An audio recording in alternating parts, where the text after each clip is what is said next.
Era una mañana inusualmente silenciosa en el año 2000.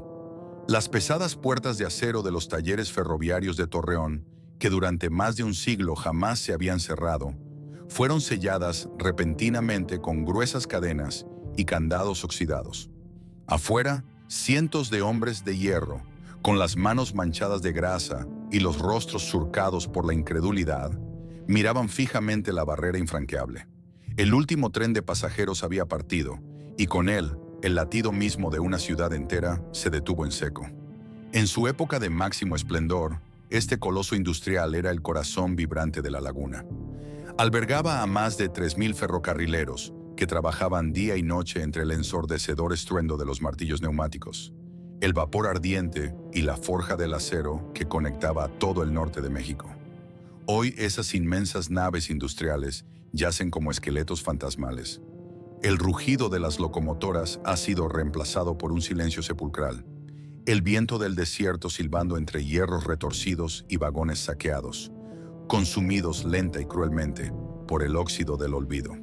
Pero, ¿cómo es posible que un imperio de acero, que no solo construyó rieles, sino que fundó y dio vida a una metrópolis entera, colapsara tan abruptamente?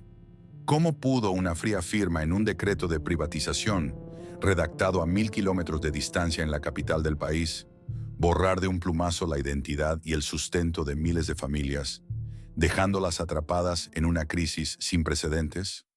Acompáñanos a caminar entre las ruinas de los talleres de Torreón. Descubriremos la verdadera y trágica historia de cómo el progreso prometido se convirtió en la tumba de la época dorada ferroviaria de México. Para entender la magnitud de la tragedia que se abatiría sobre Torreón más de un siglo después, primero debemos comprender la improbabilidad de su propia existencia. A finales del siglo XIX, la región conocida como la Comarca Lagunera, en el suroeste del estado de Coahuila, era un territorio implacable. Un vasto horizonte de polvo fino, mezquites retorcidos y un sol abrasador que castigaba la tierra sin piedad. A diferencia de las grandes urbes históricas de México, que florecieron gradualmente alrededor de ricos yacimientos de plata en las montañas, fértiles valles agrícolas o abundantes cuencas hídricas, este rincón del desierto chihuahuense no ofrecía promesas de riqueza natural evidente. Era, a los ojos de los primeros exploradores y colonos, simplemente un paraje de tránsito, un mar de arena y matorrales que debía ser cruzado rápidamente para sobrevivir. La naturaleza, en su inmensa sabiduría, no había diseñado este lugar inhóspito para albergar a una metrópolis ruidosa. Pero el destino de la geografía iba a ser reescrito violentamente por el acero y el vapor. En la década de 1880, el gobierno mexicano, en un esfuerzo titánico por modernizar una nación vasta y fragmentada, apostó su futuro a la expansión de los rieles. El sonido del progreso no llegó a la laguna en forma de carretas tiradas por bueyes, sino con el trueno sordo de las explosiones de dinamita y el rítmico golpear de los pesados mazos sobre los clavos de vía. En septiembre de 1883, las brigadas de trabajadores del Ferrocarril Central Mexicano, hombres con las espaldas quemadas por el sol, utilizando herramientas rudimentarias para domar una topografía hostil, colocaron los primeros rieles de acero en esta llanura desolada, sudando bajo temperaturas que a menudo superaban los 40 grados centígrados. El olor acre de los durmientes de madera recién bañados en creosota se mezcló por primera vez con el aire seco del desierto. Esta línea trazaba una arteria vital que conectaba la capital, la Ciudad de México, con la lejana Ciudad Juárez, en la frontera con los Estados Unidos. De repente, el desierto dejó de ser un obstáculo infinito para convertirse en un corredor estratégico de incalculable valor logístico. Sin embargo, el verdadero milagro fundacional, el evento que germinó la semilla de la futura ciudad industrial, ocurrió 5 años más tarde, el 1 de marzo de 1888.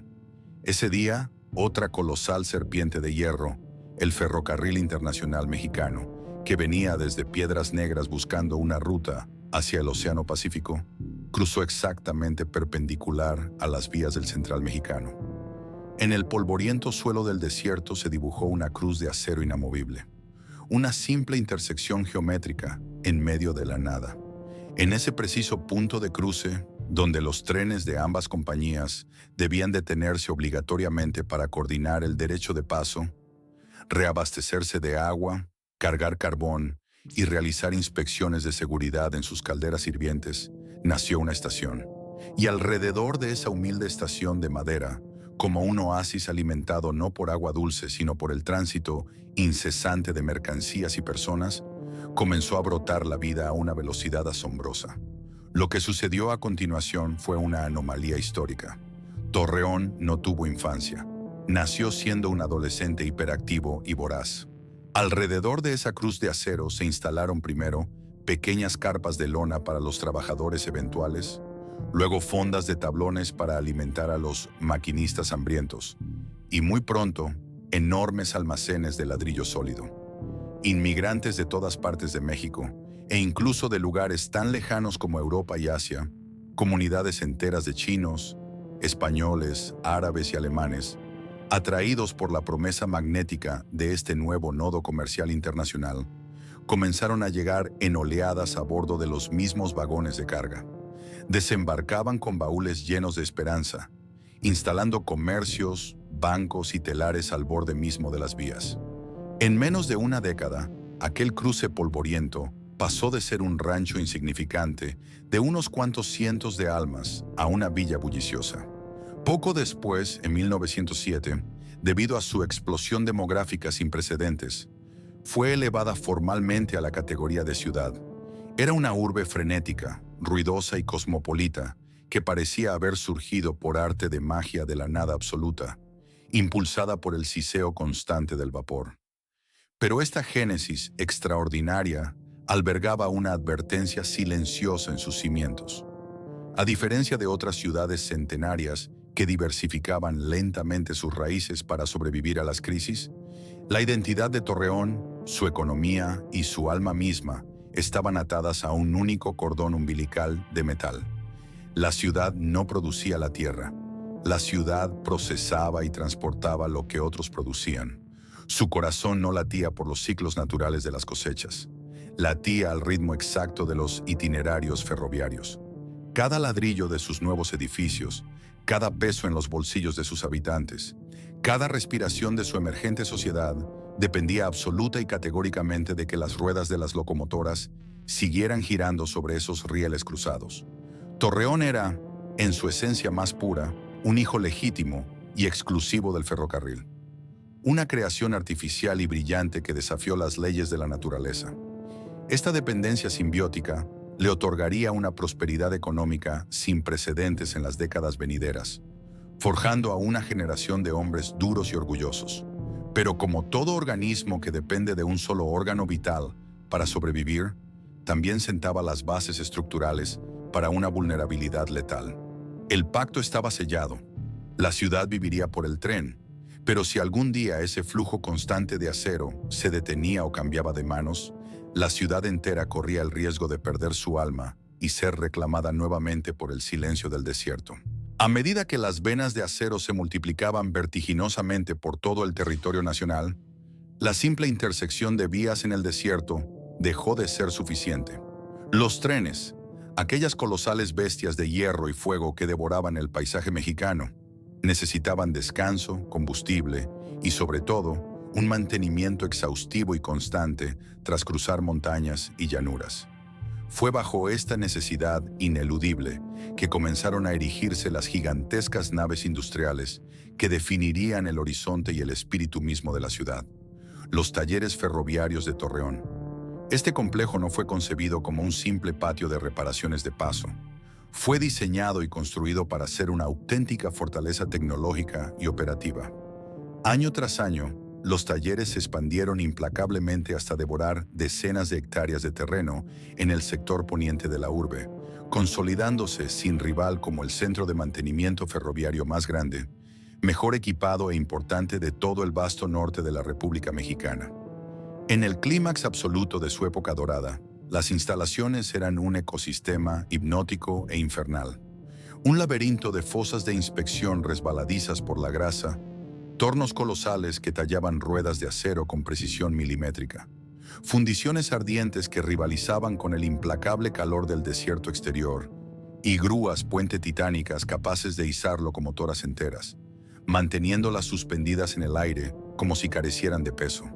Todo este escenario estaba perpetuamente envuelto en un estruendo ensordecedor de martillos neumáticos, el choque rítmico de los metales y el silbido penetrante del vapor a alta presión. Las cifras de su apogeo productivo pintan el retrato innegable de un imperio industrial en su máximo esplendor. Durante las décadas de mayor ebullición operativa, los talleres de Torreón llegaron a concentrar una fuerza laboral monumental de más de 3.500 hombres de hierro, trabajando en 3 turnos ininterrumpidos. Las luces de las inmensas naves jamás se apagaban. Cada semana, docenas de locomotoras, desde las clásicas y resoplantes máquinas de vapor hasta las modernas unidades diésel eléctricas de miles de caballos de fuerza, ingresaban exhaustas, con los motores ahogados por el polvo del camino, y salían días después rugiendo con renovada vitalidad.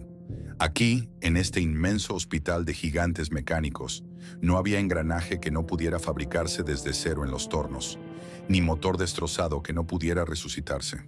El impacto de este coloso trascendió rápidamente los muros de ladrillo del taller para infiltrarse en la vida diaria de Torreón. El inconfundible y grave sonido del silbato general, que anunciaba el cambio de turno y resonaba a kilómetros de distancia, se convirtió en el reloj oficial y emocional de la ciudad, dictando la hora de despertar, la hora de comer y la hora del descanso para la gran mayoría de las familias. Alrededor de las vías surgieron rápidamente colonias enteras, hospitales dedicados, escuelas de capacitación y clubes deportivos, todos orbitando alrededor del núcleo gravitacional del ferrocarril. Más allá de la colosal infraestructura y los récords de reparación, la mayor creación de los talleres fue la forja de una nueva aristocracia obrera.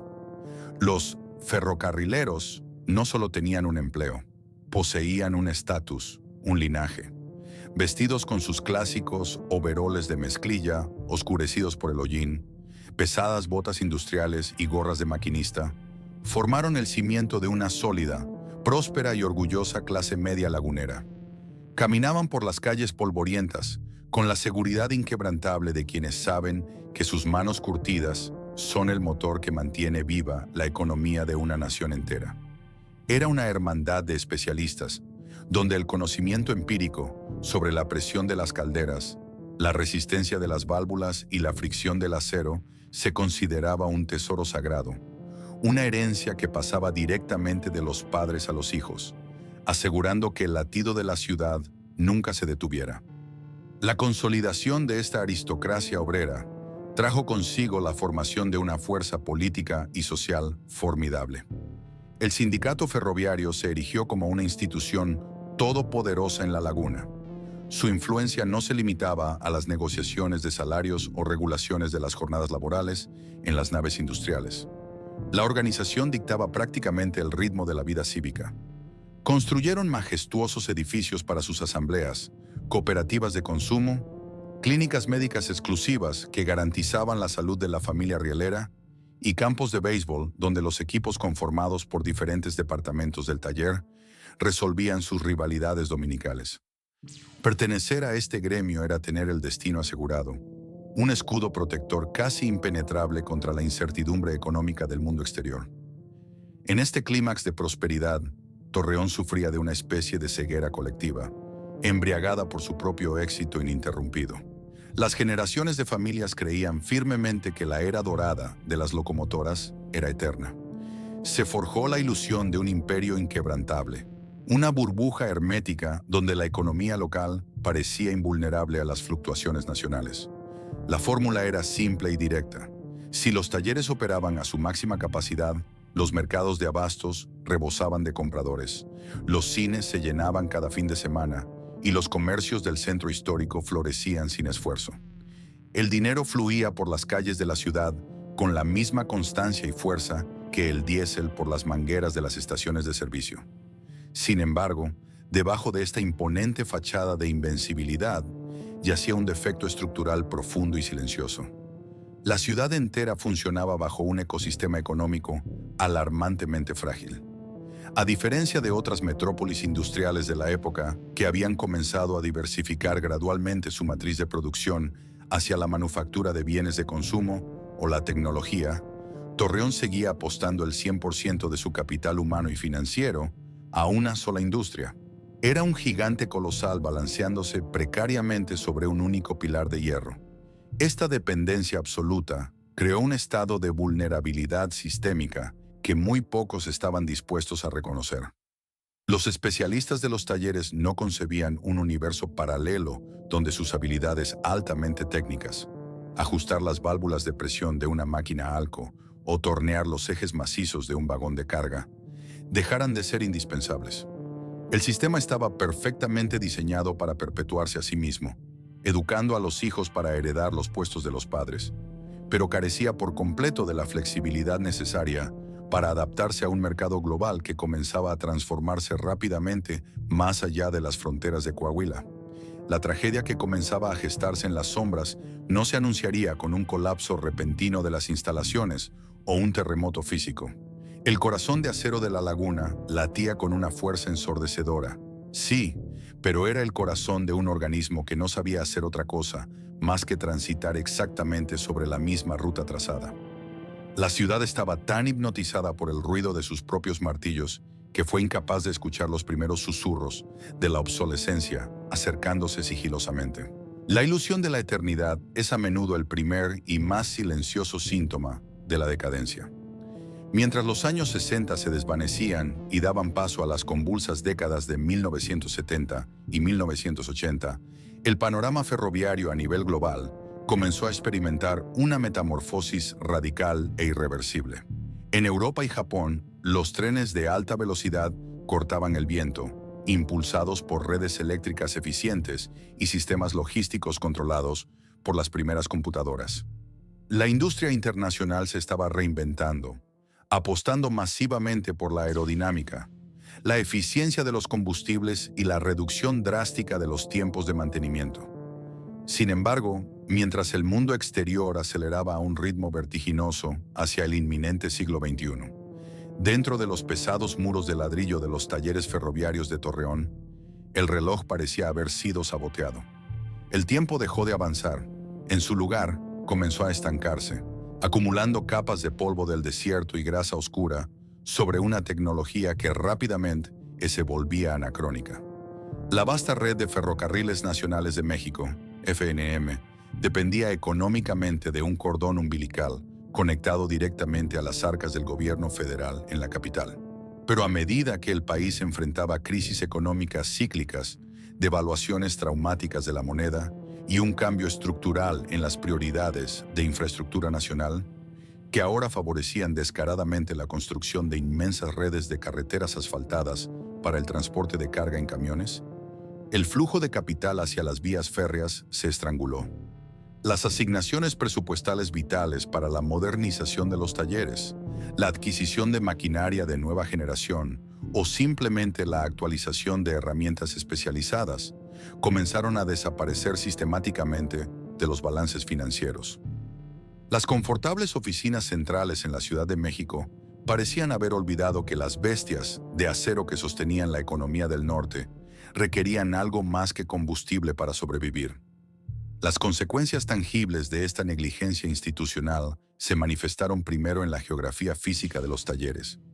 La infraestructura que alguna vez fue la joya indiscutible y el orgullo absoluto de la laguna comenzó a mostrar profundas cicatrices de abandono. Los inmensos techos de lámina corrugada, diseñados para proteger del sol abrasador a miles de trabajadores, comenzaron a oxidarse y a ceder, permitiendo que el agua de las esporádicas, pero torrenciales tormentas del desierto se filtrara directamente sobre tableros de control y motores destapados. Las imponentes grúas viajeras, instaladas décadas atrás en la época dorada, empezaron a gemir angustiosamente con cada maniobra de izaje, con sus gruesos cables de acero estirados peligrosamente hasta el límite por la ineludible fatiga del metal. Pero el golpe más devastador e invisible fue la sequía absoluta de refacciones originales. Las requisiciones de piezas y componentes vitales, elaboradas por los jefes de departamento de Torreón, se acumulaban en los escritorios de la burocracia capitalina, convirtiéndose en montañas de papel sin respuesta. De un mes para otro, los inmensos almacenes de los talleres se encontraron vacíos de insumos críticos. Fue entonces cuando la supervivencia operativa del sistema ferroviario en el norte del país dejó de depender de la ingeniería corporativa y recayó en su totalidad sobre los hombros, el sudor y la desesperación de los trabajadores laguneros. Ante la parálisis total de la cadena de suministro, los maquinistas, mecánicos, soldadores y torneros se vieron obligados a transformarse en alquimistas de la urgencia. Ante la fractura de una válvula de presión compleja o la fundición de un bloque de motor diésel, para el cual no existía repuesto en miles de kilómetros a la redonda, el manual oficial de procedimientos quedaba descartado por inútil. Los torneros veteranos tomaban pesados bloques de acero crudo y, utilizando tornos descalibrados que vibraban violentamente por el desgaste, esculpían piezas de precisión a mano, confiando ciegamente en una intuición forjada tras décadas de escuchar de cerca la respiración metálica de las locomotoras. Nació así en los oscuros patios de maniobras una práctica lúgubre que los propios obreros bautizaron con un humor amargo: el canibalismo mecánico. Las locomotoras que sufrían accidentes graves en la sierra o aquellas cuyas reparaciones resultaban demasiado complejas ya no eran restauradas. Eran arrastradas sin piedad a las vías muertas, en los linderos más alejados del complejo. Allí eran sistemáticamente desmembradas.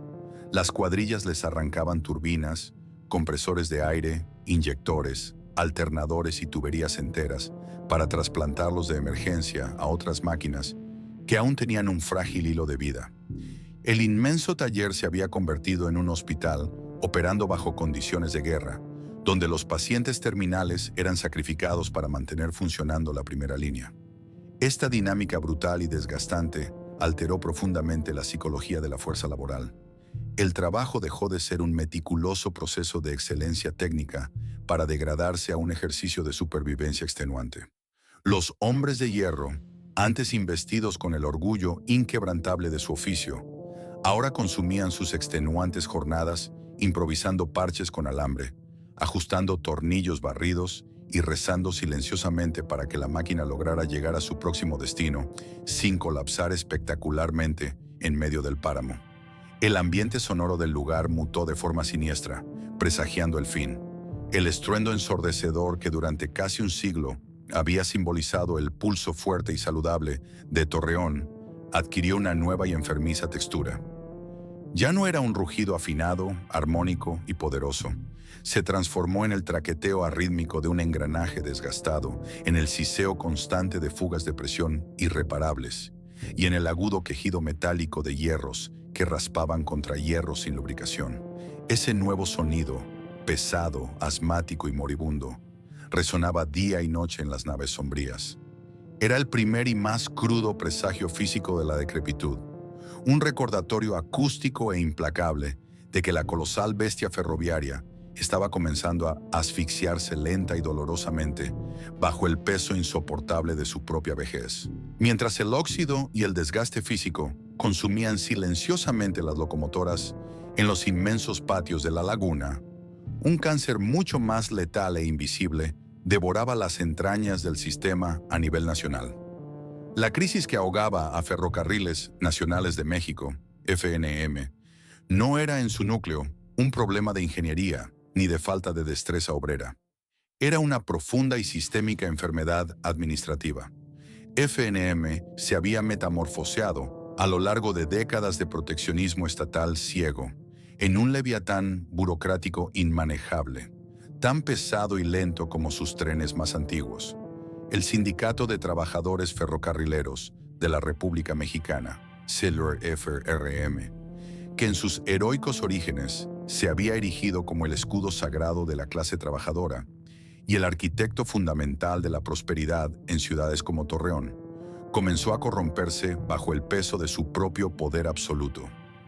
Las oficinas sindicales dejaron de ser centros de defensa laboral para convertirse en sombríos laberintos de nepotismo y favores políticos.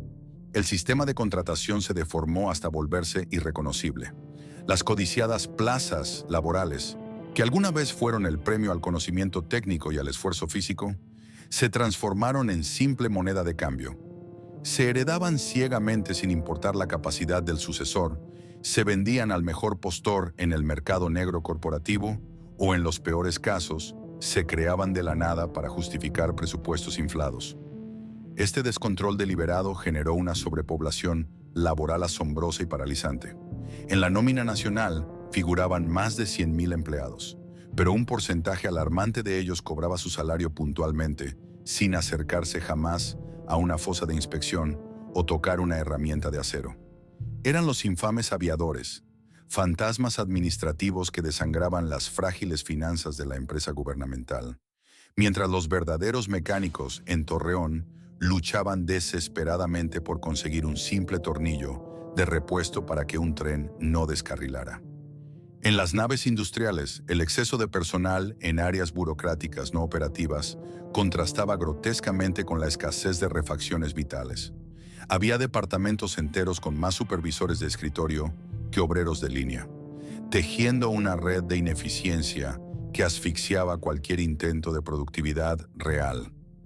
A esta hemorragia financiera en la nómina se sumó una cultura endémica de saqueo y desperdicio institucionalizado.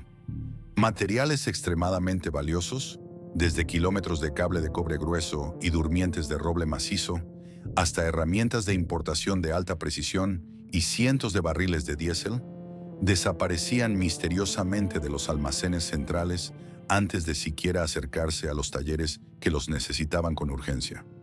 El robo hormiga y el desvío de recursos a gran escala se ampararon bajo una red de complicidades silenciosas que escalaba desde los vigilantes de las puertas de los patios hasta las más altas esferas del organigrama directivo.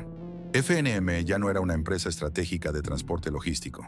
Se había convertido en un botín político gigantesco, un pozo sin fondo donde el dinero de los contribuyentes mexicanos se evaporaba diariamente sin dejar un solo rastro de mejora en la infraestructura física.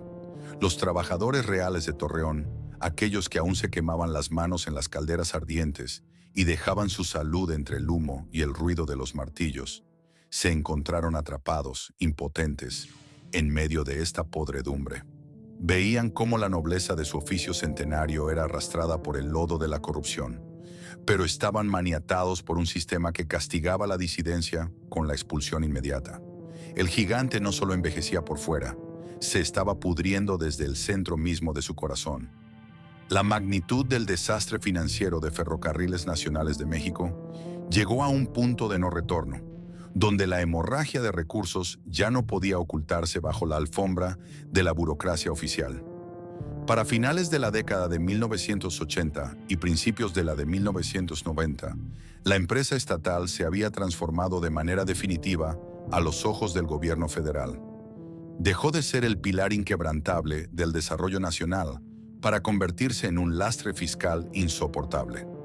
FNM era percibido en las altas esferas del poder como un agujero negro que devoraba subsidios multimillonarios cada año, sin ofrecer a cambio un servicio de transporte logístico que pudiera competir en los albores de un mercado globalizado.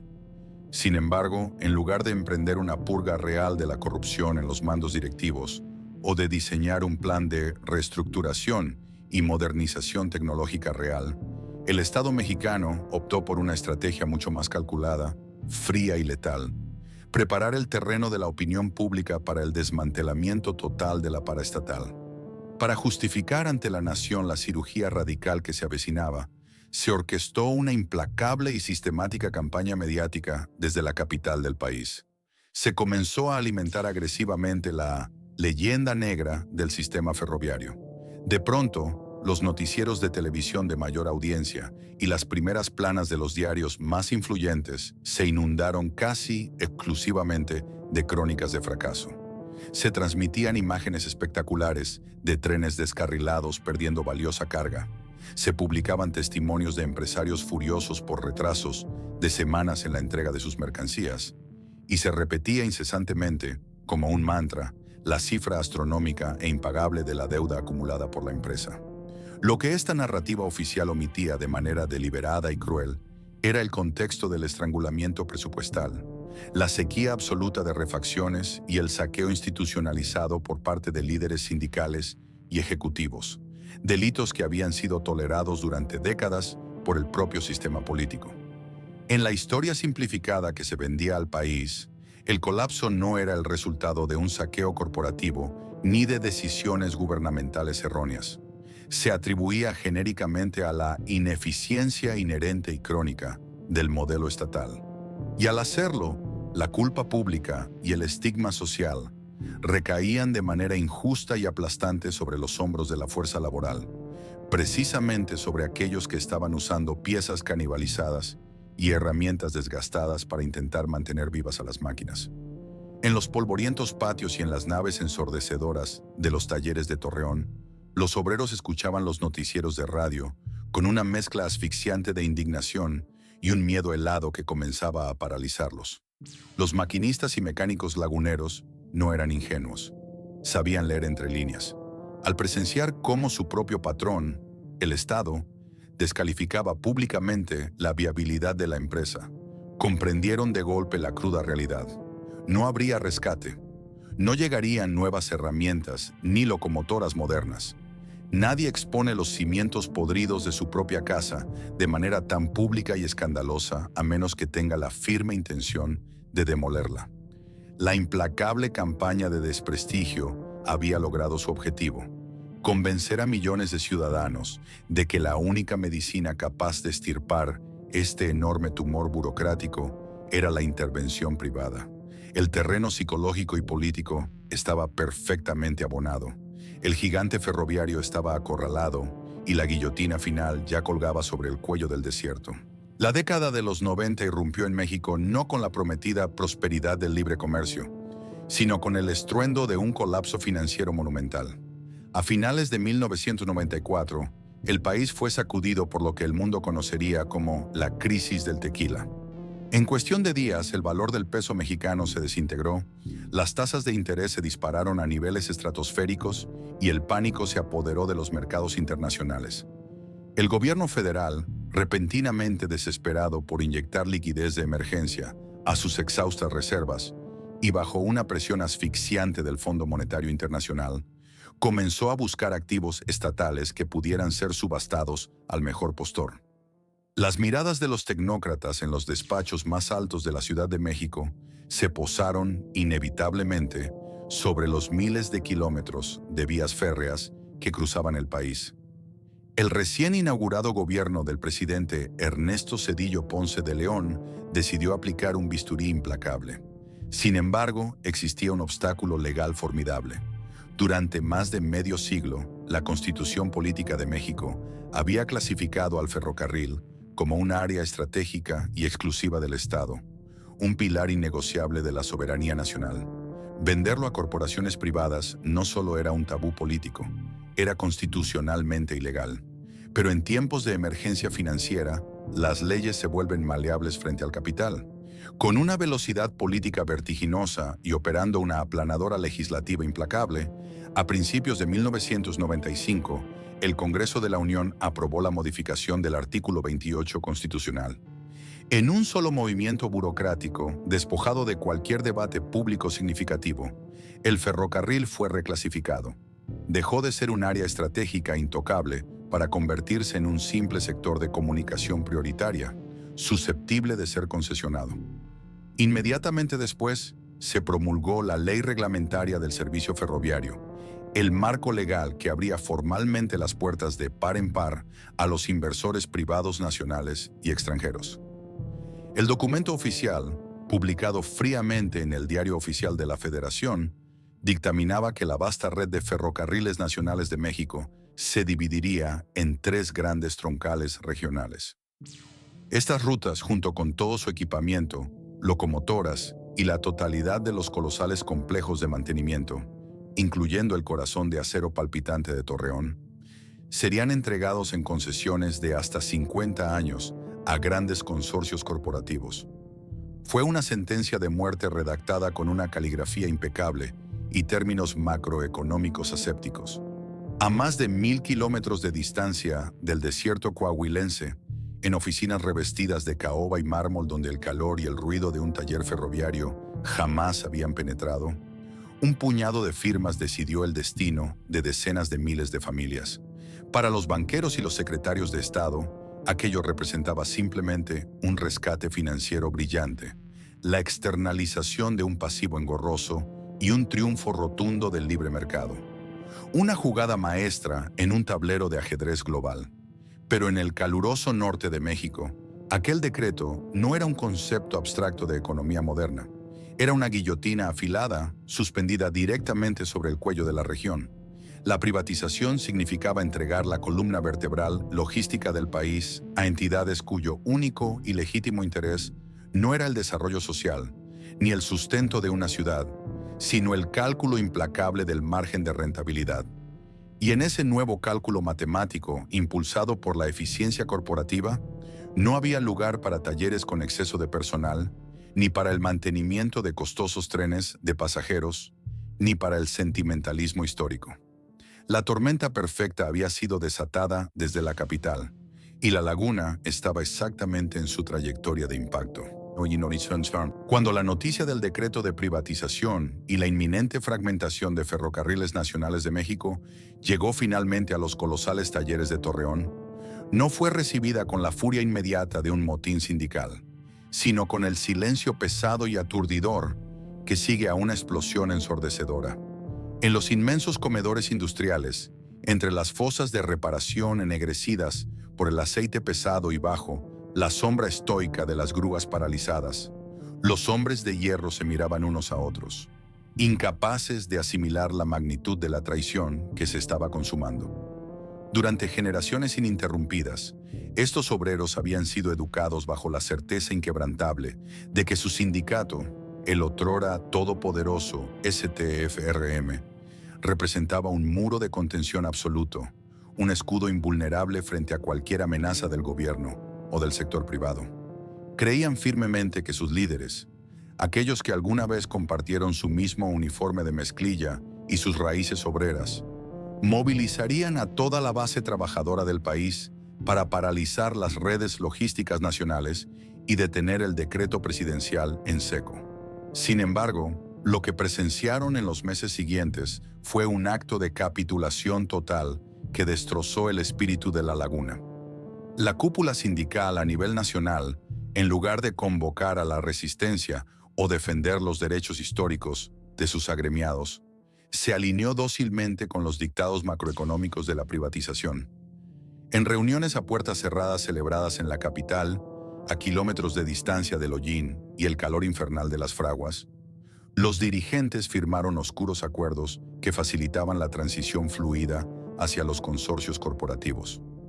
Aceptaron sin miramientos las cláusulas que permitían la rescisión masiva de contratos, a cambio de preservar cuotas de poder político para la élite directiva y de asegurar el control sobre los multimillonarios fondos de liquidación, entregaron atados de manos a sus propios hermanos de vía.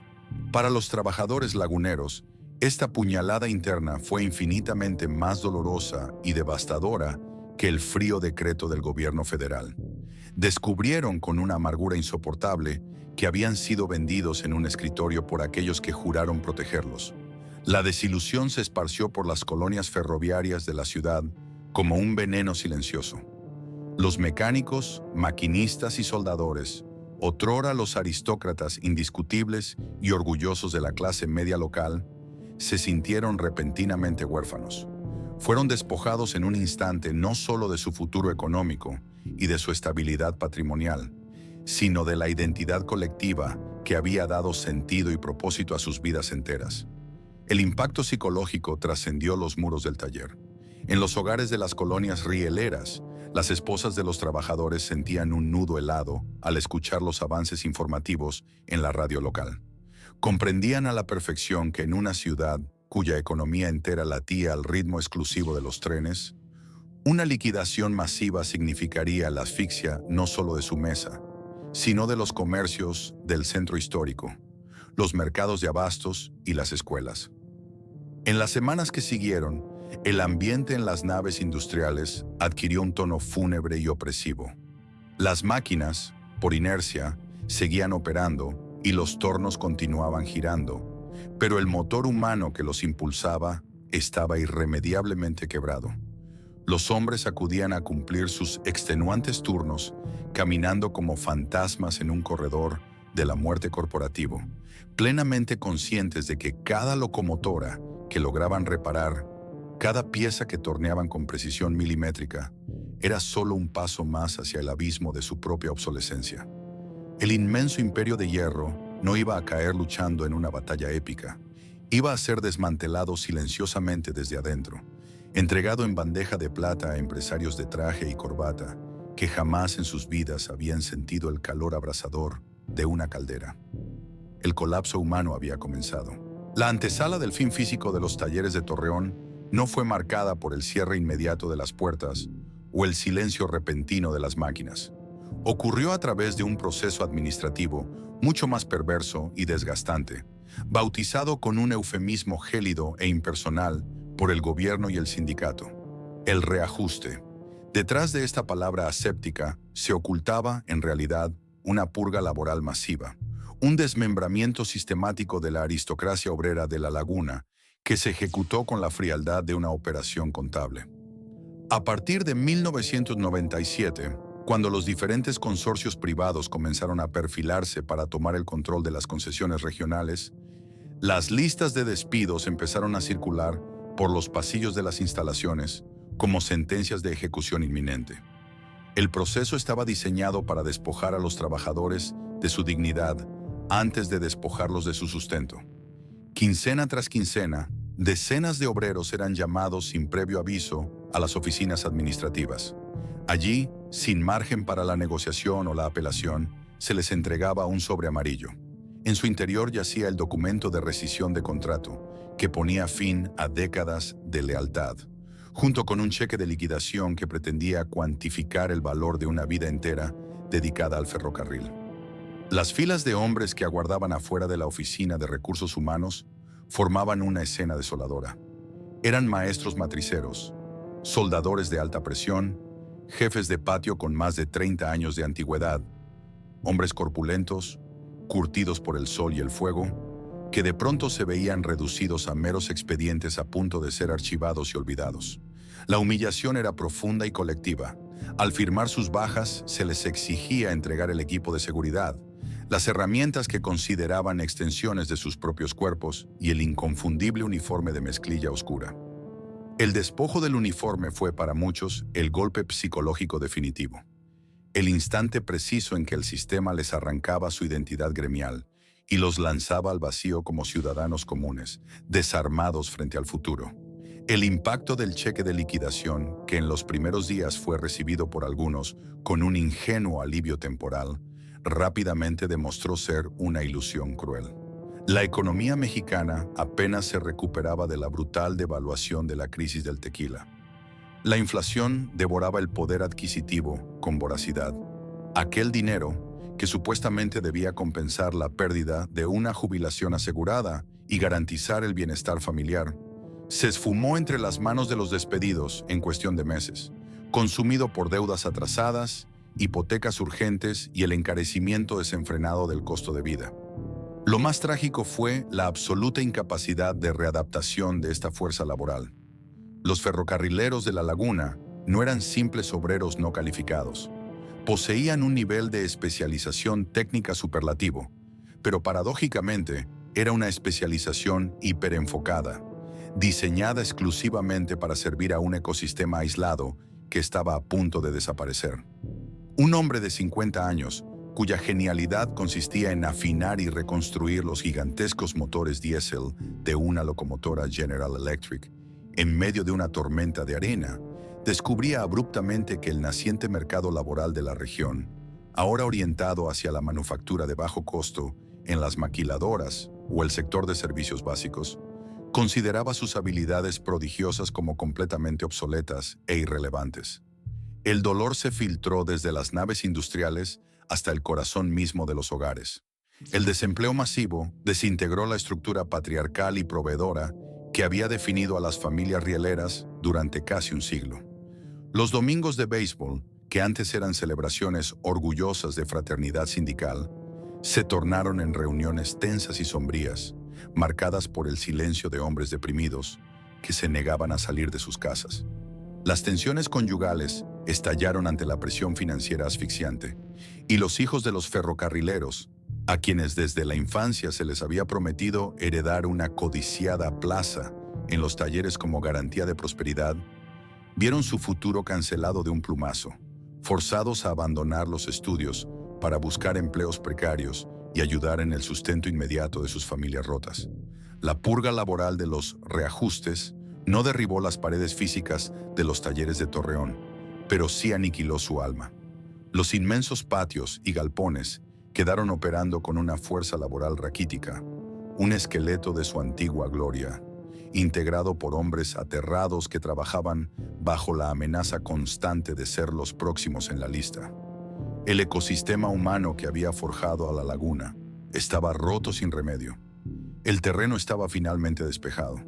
Ahora solo faltaba que la maquinaria burocrática firmara el acta de defunción para que cayera el telón definitivo sobre el escenario físico. El año 2000 marcó la frontera definitiva entre la vida y la memoria en la laguna. El decreto estaba firmado. Las rondas previas de liquidaciones masivas ya habían mermado drásticamente las filas obreras, pero el golpe de gracia, el verdadero final físico de la era ferroviaria, se materializó en una jornada que quedó grabada a fuego y sombra en el calendario urbano de Torreón. No fue un día de protestas ruidosas ni de estallidos sociales. Fue un día marcado por la parálisis de los metales, el descenso de las temperaturas y el cese absoluto del movimiento. La mañana de aquel día histórico comenzó con un ritual fúnebre al aire libre en la estación contigua a los talleres. Durante más de un siglo, los trenes de pasajeros habían sido las arterias vitales que bombeaban progreso, conectando a los pueblos aislados del duro desierto coahuilense con la modernidad del país. Ese día, la última locomotora designada para el servicio público regular se preparaba para su viaje final. El andén estaba abarrotado, no por viajeros apresurados con maletas, sino por familias enteras, ferrocarrileros jubilados vistiendo sus viejas gorras y ciudadanos comunes que acudieron a presenciar el último aliento de una época. Cuando el maquinista tiró de la cuerda de mando y el silbato de aire comprimido emitió un lamento largo, ronco y penetrante que vibró físicamente en el pecho de todos los presentes, no hubo aplausos ni vítores. Solo un silencio solemne se apoderó de la multitud mientras las pesadas ruedas de acero daban sus primeros giros letárgicos, alejándose lentamente por la llanura apolvorienta hasta convertirse en un punto borroso y oscuro en el horizonte. Con esa partida, México cancelaba casi por completo su histórica red nacional de trenes de pasajeros, cediendo las vías de forma exclusiva a la lógica y rentabilidad del transporte privado de carga. Pero el verdadero y crudo drama de aquella jornada se vivía adentro, a escasos metros de la estación, bajo los inmensos techos de lámina acanalada de los talleres ferroviarios. La orden de cese total de operaciones había sido emitida sin titubeos por los nuevos administradores del consorcio privado. La transición de propiedad exigía un inventario absoluto, el vaciado técnico de las instalaciones y la detención inmediata de cualquier proceso de mantenimiento tradicional. Dentro de la nave principal, el ambiente era espeso, impregnado todavía de ese inconfundible aroma industrial a aceite quemado, creosota y al ozono metálico de las soldaduras de arco. Los pocos obreros especialistas que aún conservaban su empleo, retenidos temporalmente solo para facilitar la transición técnica de la maquinaria, recibieron la instrucción irrevocable de los supervisores externos: apagar todos los equipos. El proceso de detención fue agonizantemente lento, una desconexión metódica y quirúrgica de los órganos vitales del gigante de acero. Primero, cesó el rugido ciego en los fosos de inspección. Los colosales motores diésel de las locomotoras que se encontraban a mitad de reparación fueron apagados uno por uno. El siseo característico de las pesadas válvulas, liberando la presión residual del aire comprimido, resonó en el recinto como un último y largo suspiro, exhalado por bestias mecánicas moribundas. Luego, en el vasto departamento de fundición y herrería, los operarios se acercaron a los controles primarios y cerraron las válvulas principales de combustible de los hornos industriales. Las flamas que durante décadas ininterrumpidas habían ardido con furia, iluminando los rostros sudorosos de generaciones de herreros y alcanzando temperaturas capaces de derretir bloques masivos de hierro crudo, comenzaron a menguar hasta extinguirse por completo. El resplandor naranja y cegador que definía ese espacio se desvaneció, dejando tras de sí solo montañas de cenizas humeantes. Minutos después, el aire se llenó con el agudo y perturbador crujido de las enormes estructuras de ladrillo, refractario y acero fundido, que comenzaban a contraerse físicamente al enfriarse por primera vez en su historia moderna. En la penumbra que invadió lentamente el espacio, comenzó el ritual más íntimo y desgarrador de la jornada. Los operarios regresaron a sus bancos de trabajo personales. En el más profundo de los silencios, comenzaron a recoger sus herramientas. Las pesadas cajas metálicas de 3 niveles, que muchos de ellos habían heredado directamente de sus propios padres o abuelos, se abrieron para recibir por última vez los micrómetros desgastados por la fricción de los años, las llaves de estrías manchadas irremediablemente de grasa oscura y los pesados calibradores de precisión. El sonido de cada herramienta de acero al caer en el fondo de la caja, seguido por el seco chasquido metálico de los candados al cerrarse, formaron la triste sinfonía final del trabajo manual en la laguna. Cada caja cerrada era un testamento sellado, la conclusión innegable del oficio más orgulloso que la ciudad había albergado. Una vez que el último candado de la última caja de herramientas hizo clic, los hombres de hierro iniciaron una procesión silenciosa y pesada hacia las inmensas puertas de salida. Sus botas, que durante décadas habían pisado con autoridad el suelo manchado de aceite y virutas de metal, ahora arrastraban los pies sobre el polvo del desierto. Afuera, bajo el sol abrasador del mediodía coahuilense, la nueva realidad corporativa los esperaba con una frialdad abrumadora. En lugar de relevos o compañeros de turno, se encontraron con un muro humano ajeno a su historia, cuadrillas de seguridad privada con uniformes impecables y radios de comunicación, contratadas por el nuevo operador privado, Ferromex. No hubo apretones de manos, ni ceremonias, ni discursos de reconocimiento. Solo la orden tajante y burocrática de desalojar el perímetro de forma inmediata. Apenas el último ferrocarrilero cruzó el umbral, comenzó la fortificación del recinto. Brigadas de contratistas desenrollaron pesadas bobinas de alambre de púas afiladas como cuchillas, coronando las altas bardas de ladrillo y erigiendo vallas perimetrales intransitables donde antes existía un flujo libre y comunitario. Las masivas puertas de acero de las naves principales, aquellas que jamás se habían cerrado durante los años del milagro económico mexicano, para garantizar que el progreso nacional no se detuviera, fueron empujadas violentamente hasta juntarse. El sonido chirriante de las bisagras resecas fue seguido por el choque sordo de gruesas cadenas eslabonadas y la instalación de candados de alta seguridad. En el interior, ya sin la presencia de quienes conocían los secretos de cada máquina, los evaluadores financieros de la concesionaria iniciaron su recorrido. Sus libretas de apuntes y tabuladores no buscaban evaluar el potencial humano o la capacidad de restauración técnica. Su único objetivo era calcular el valor de liquidación. Las maquinarias monumentales, los tornos paralelos de dimensiones colosales, las fresadoras y los martillos neumáticos que construyeron la infraestructura del norte del país, fueron examinados con una indiferencia clínica. Dado que la nueva lógica de rentabilidad dictaba que era más barato adquirir piezas prefabricadas del extranjero o centralizar el mantenimiento en otras instalaciones más pequeñas, la mayor parte del equipo en Torreón fue rápidamente clasificada como inútil. Los evaluadores procedieron a marcar los robustos chasis de hierro fundido con pintura en aerosol fluorescente. Cada trazo brillante en forma de X sobre el metal oxidado representaba una sentencia de muerte irrevocable. Chatarra. El desmantelamiento físico comenzó casi de inmediato y fue ejecutado con una eficiencia brutal. Las inmensas grúas puente, diseñadas originalmente para ensamblar con delicadeza los componentes internos de locomotoras de miles de caballos de fuerza, fueron forzadas a realizar una labor de carnicería mecánica. Levantaban toneladas de acero que luego eran cortadas sin piedad por cuadrillas armadas con sopletes de acetileno. Las chispas llovían sobre el suelo oscuro, mientras ejes perfectamente torneados, cigüeñales masivos y bloques de motores enteros eran seccionados en pedazos manejables, reducidos a su valor más bajo y primitivo para ser vendidos por kilo a fundiciones comerciales. La historia industrial de la ciudad no fue preservada ni documentada. Fue literalmente despedazada por la rentabilidad.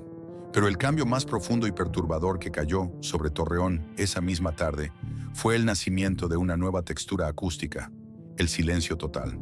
Para los habitantes de las colonias rieleras aledañas, cuyas vidas enteras habían estado sincronizadas con el estruendo vibrante de las fraguas, el rítmico martilleo y los lejanos silbatos de vapor, esa ausencia de ruido resultó ensordecedora y antinatural. Los vidrios de sus ventanas, que solían temblar levemente con las pruebas de tracción de los potentes motores diésel, ahora permanecían inmóviles. Esa noche, miles de personas no pudieron dormir. El silencio opresivo que emanaba de las naves clausuradas se propagó por las calles vacías como una onda expansiva invisible, anunciando que el corazón de acero de la laguna había sido extirpado de raíz. El coloso no solo había caído, estaba siendo borrado de la faz de la tierra. El amanecer que siguió a la clausura definitiva de los talleres no trajo consigo el alivio de un conflicto resuelto, sino la pesadez de un luto incomprensible. Torreón despertó en una realidad alterada, envuelta en una neblina de incertidumbre palpable. El cráter económico dejado por la extinción repentina de miles de empleos directos y altamente remunerados provocó una onda expansiva que devastó la geografía comercial de la ciudad. Las pequeñas fondas de madera que durante décadas encendieron sus fogones a las 4 de la mañana para alimentar a los exhaustos turnos nocturnos, enfriaron sus comales para siempre en cuestión de semanas. Las tiendas de abarrotes en las históricas colonias rieleras, que antes despachaban mercancía a crédito, confiando ciegamente en la puntualidad sagrada de la nómina ferroviaria, quebraron una tras otra al enfrentarse a un muro infranqueable de deudas incobrables. El centro histórico de La Laguna, antes un hervidero de actividad mercantil financiado por el sólido poder adquisitivo de la aristocracia obrera, vio cómo sus escaparates se vaciaban, el flujo de transeúntes disminuía drásticamente y sus pesadas cortinas metálicas bajaban para no volver a subir. La ciudad entera, privada de su flujo sanguíneo principal, sufrió un infarto financiero agudo del que tardaría décadas en recuperarse, si es que alguna vez lo lograba por completo. Pero la tragedia más profunda y verdaderamente silenciosa no se medía en balances comerciales negativos ni en la estadística fría del desempleo, sino en la metamorfosis forzada y dolorosa de sus habitantes. Los hombres de hierro, aquellos maestros de la mecánica pesada cuyas manos encallecidas habían sostenido literalmente el progreso logístico de la nación, se encontraron repentinamente a la deriva en un mar despiadado de informalidad y desesperación.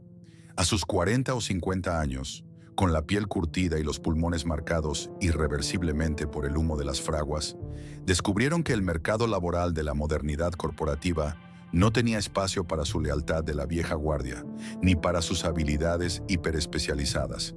El orgullo fue la primera y más grande víctima de la supervivencia.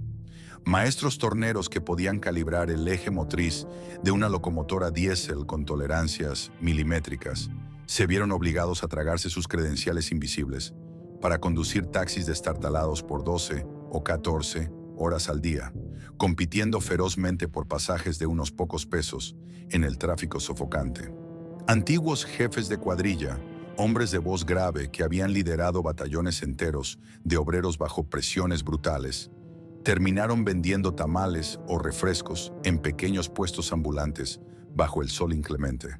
bajando la mirada para esquivar la compasión punzante de sus antiguos vecinos. La desocupación se infiltró en las mentes y en los hogares como un óxido corrosivo y mortal. Para un ferrocarrilero de Torreón, el trabajo nunca había sido solo un contrato temporal para ganar dinero.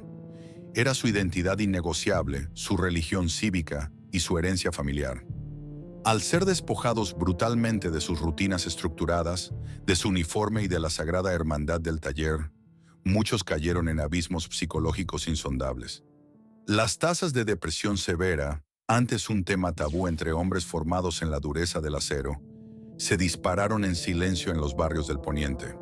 El alcoholismo se convirtió en un anestésico barato y recurrente para evadir la sensación de inutilidad absoluta. Detrás de las puertas cerradas de las colonias, se tejieron historias trágicas de padres de familia que, sintiéndose castrados en su rol de proveedores e incapaces de soportar la humillación diaria, sucumbieron a la desesperanza, fracturando los cimientos mismos del núcleo familiar lagunero. Mientras el tejido social se deshilachaba en las calles, las vastas instalaciones que alguna vez fueron la joya indiscutible de la corona industrial del norte, experimentaron su propia degradación humillante. El esqueleto físico de los talleres se convirtió en un reflejo exacto del alma rota de sus ex-trabajadores. Lo que los administradores de los consorcios privados no consideraron digno o rentable de trasladar, fue simplemente dejado a merced de los elementos y el abandono. Los colosales galpones de ladrillo rojizo, ahora sin mantenimiento, iluminación ni la vibración vital de los motores, se transformaron en catedrales vacías y tenebrosas. Con el paso inexorable de los meses, la naturaleza implacable del desierto comenzó a reclamar el territorio que le había sido arrebatado un siglo atrás. La maleza espinosa rompió el asfalto de los patios de maniobras. Nidos de aves carroñeras coronaron las grúas inmóviles, y capas gruesas de polvo fino sepultaron las oscuras fosas de inspección. En la penumbra profunda de estas ruinas monumentales, surgió de las sombras un nuevo y sombrío ecosistema de miseria. Durante las madrugadas sin luna, siluetas furtivas escalaban ágilmente las bardas perimetrales, evadiendo los alambres de púas. Eran los chatarreros, recolectores desesperados de la economía sumergida que arriesgaban su libertad física, o incluso su vida ante un accidente, para arrancar a golpes pedazos de lámina suelta, tuberías de cobre olvidadas y pesados pernos oxidados. Paradójicamente, las entrañas yertas del gigante de acero ahora servían para alimentar, por unos cuantos billetes sucios en el mercado negro del reciclaje, a los eslabones más marginados de la misma ciudad que él había ayudado a encumbrar. Los talleres ferroviarios de Torreón habían dejado de producir movimiento logístico y prosperidad nacional.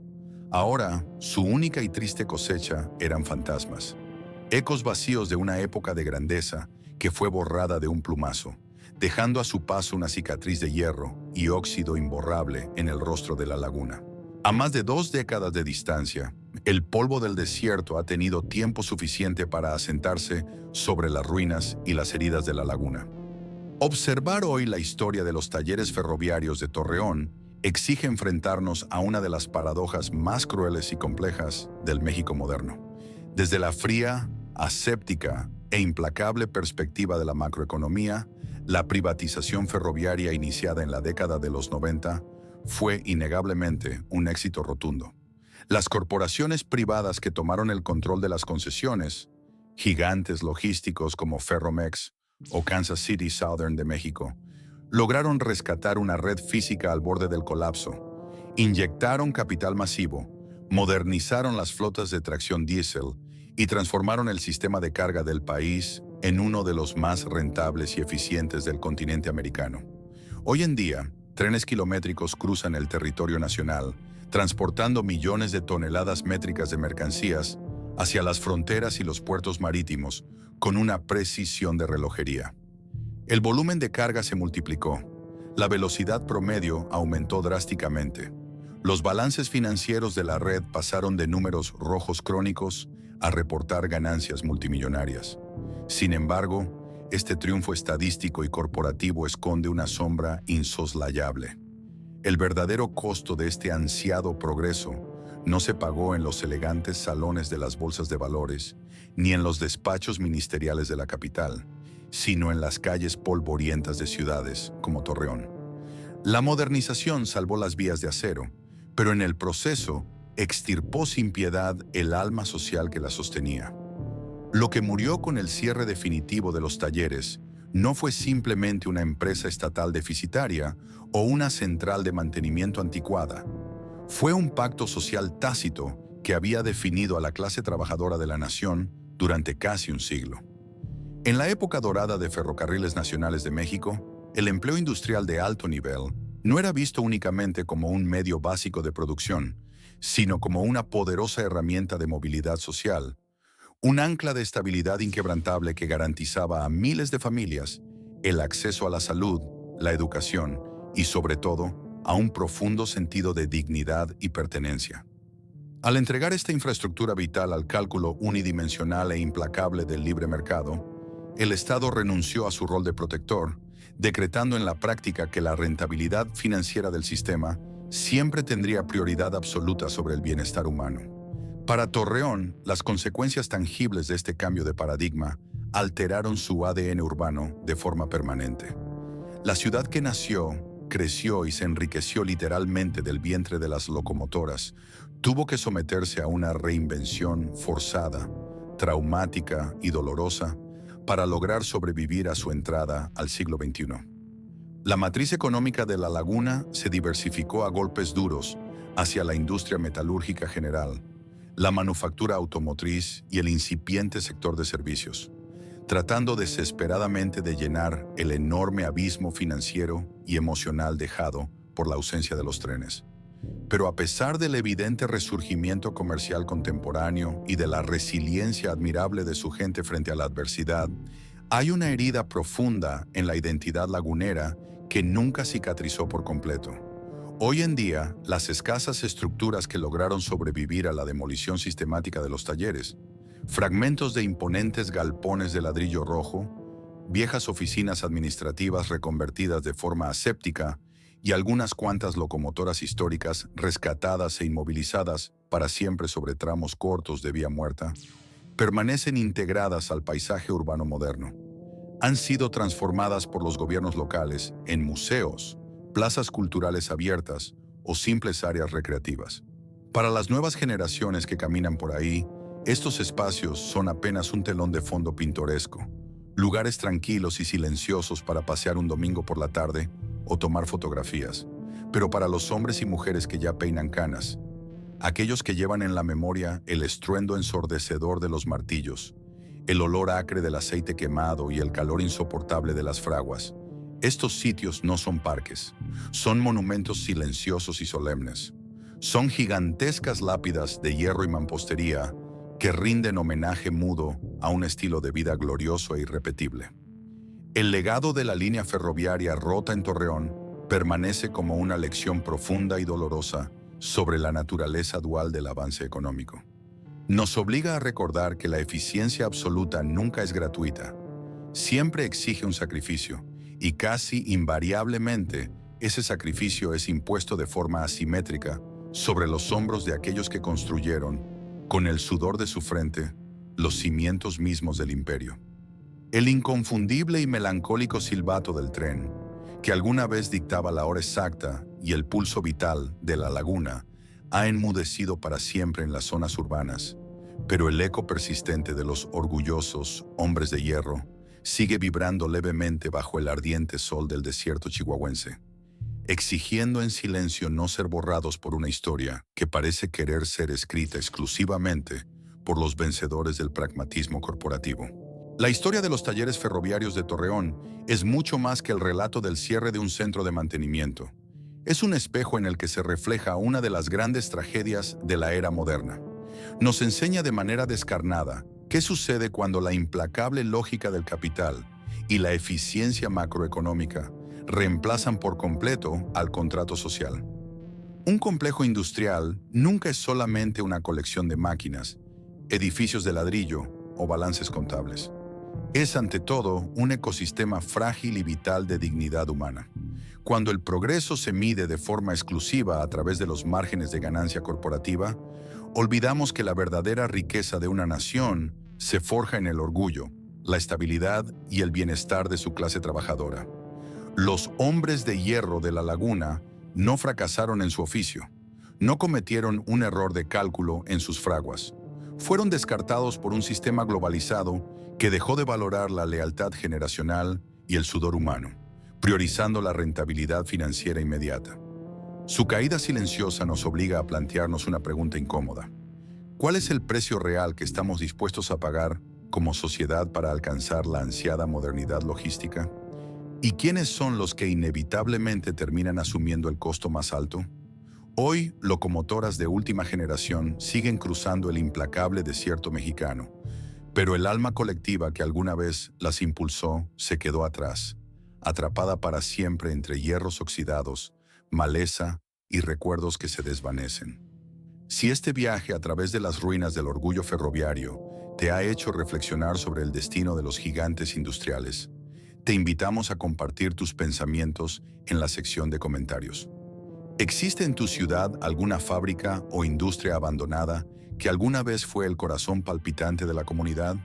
No olvides suscribirte al canal y activar las notificaciones para acompañarnos en nuestro próximo documental, donde seguiremos desenterrando las lecciones ocultas detrás de los grandes colapsos empresariales de la historia.